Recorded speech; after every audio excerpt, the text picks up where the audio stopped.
There are growing fears tonight that Greece's international creditors may pull the plug on a bailout deal, as the Greek Finance Ministry says it won't meet its deficit targets for the next 2 years.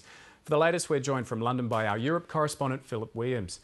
Now, Phil, the revelation that Greece won't meet its deficit targets, what does that mean for the bailout, the EU IMF bailout? Well, we're just waiting to see the reaction of the main players, particularly Germany and France, to that news, because, of course, they had said very clearly if they don't meet these targets, then they'll be punished. They won't get the money. Now, they're not meeting those targets. What are they going to do?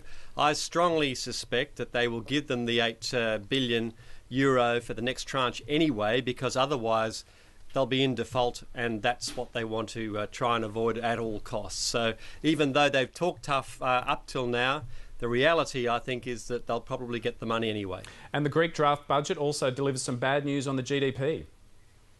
Yes, lower than had been forecast. They say that is because their recession is deeper than they thought. They thought the economy would contract by about 3.8% this year. Now they say it's about 5%. And that difference has meant that they're not getting the revenue that they had thought. And that's why they're in trouble. That's why there's this credibility gap. Whether the rest of Europe accepts that explanation or not remains to be seen. But as I say, I don't think the rest of Europe has much choice but to pay up at this stage. Phil, how are the markets reacting to this news today? Well, the markets are upset by this. They're upset at the whiff of anything negative, particularly to do with Greece.